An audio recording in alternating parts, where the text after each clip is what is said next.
In a nutshell, the secret to getting big, heavy rock riffs like ACDC is knowing how to change your standard open chords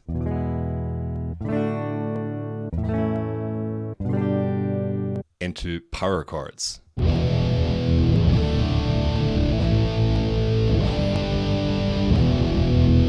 In this video, I'm going to show you how and why.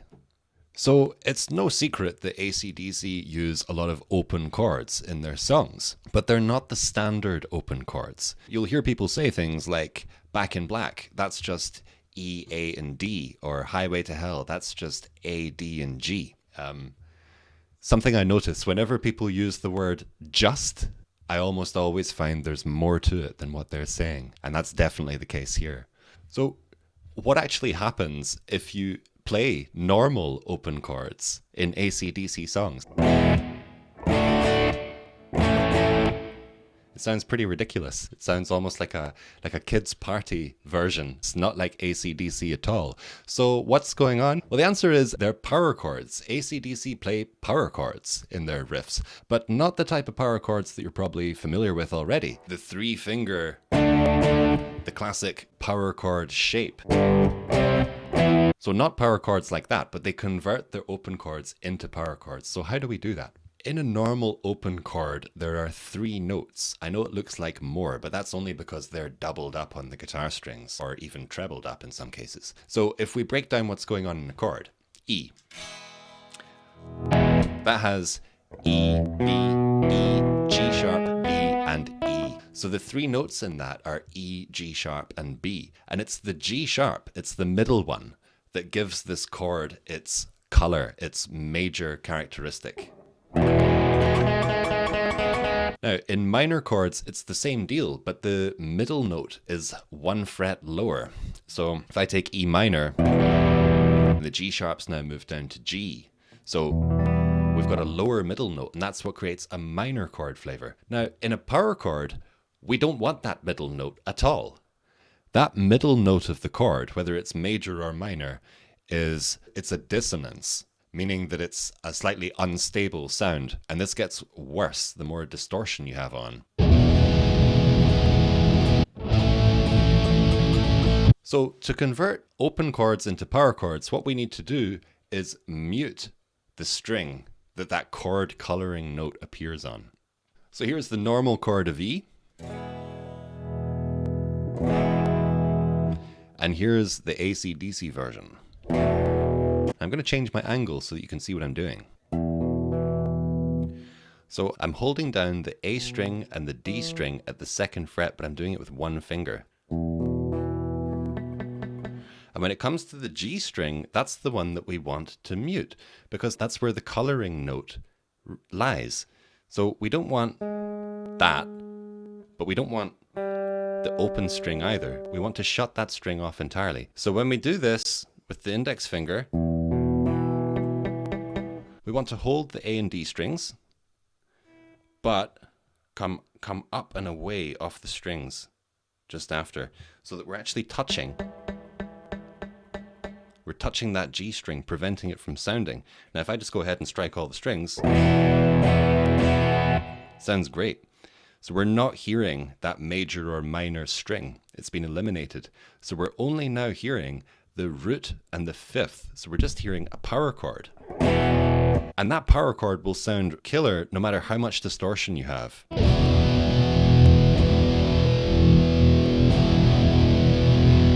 So that's E. Now I'm going to put chord diagrams in the description, so you'll find a link in there. Follow that link, put in your email address, that'll take you to a page where you've got a download of a PDF of these chord boxes for these ACDC power chords, okay? So now let's check out the altered version of A, ACDC style. All right, so standard A is this.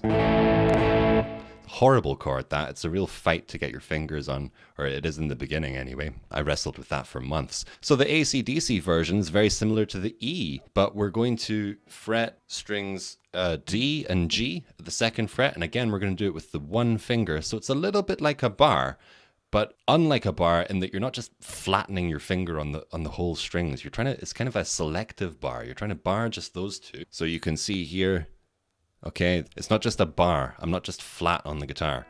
it's flat here for those two strings, D and G, and then it comes off and away. But it's touching the B string, because the B string is where you find the major or minor note with an A chord. So A major, it's that, and A minor, it's that. It's the difference between C sharp or C. We don't want anything there at all. So that's what we're doing here. We're muting that B string with our first finger. You can see the flatness of the finger, that's absolutely key here.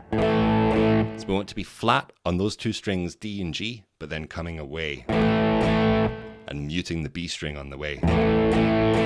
With loads of distortion, that sounds super clear, much better than A major or A minor. It just becomes a bit of a mess when you put distortion on it. This is what power chords are for. So that's this chord that actually starts Highway to Hell, not A major. A power chord. There's one other thing I'm doing when I'm playing the A open power chord, and you might have noticed, I'm letting my thumb come up over the neck, and what that's doing is touching the low E string to mute that string. Here's my thumb here, and it's just creeping over the top. Unlike the traditional kind of position where it's at the back of the neck, you'll see pretty much every rock player does this. And this is one of the reasons why. Muting that E string so that it doesn't come through accidentally. And you can just strum with confidence. So that is our E and A open power chords, and they're pretty similar. They're basically the same shape, just on different groups of strings. The other two chords that you see appearing in ACDC riffs in this style are D and G. So let's take a look at what happens with them. First, we've got D, normal D. That's D major, and that's D minor. So once again, the string that we want to mute is the one that contains that major or minor note. So we're going to mute the top E string, basically not have it in. So here's the D open power chord. We're just taking that finger off of that string, but we're, again, being more flat with that finger, because that's going to touch the E string and prevent that from sounding. And when we put that together, I'm letting my thumb come up again because I like to mute this low E. I don't want that interfering if I give it a big hit on the right hand. So once again, with loads of distortion, that sounds absolutely great. Much, much stronger than that. Let me show you that from this side. So the D power chord, just two fingers, and the muted E string. Bringing the thumb up to control that low E so that it doesn't, because if that rings, that'll spoil the whole chord.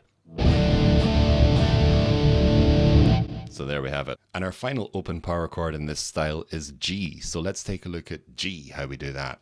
G is a tiny little bit different to the others, because in the other chords, in the E, the A, and the D, there was only one string that contained that major or minor note, the third, that we want to block off and not hear. There's only one string, so there was only one string to mute. With G, it's a little bit different, but it's really easy if you adopt a certain way of playing G, which you might do already. I'm going to break it down for you. So when I first learned the G chord with my guitar teacher, I played it like that.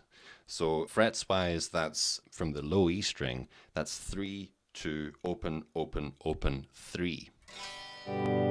Okay, and that's the kind of textbook or standard G. I don't like that chord shape very much. And one of the reasons why is that it doesn't translate into these open power chords for rock playing. So here's what to do for the first step. You want to play G like this, with your two fingers on the top strings, 3rd fret on the B string and on the E string.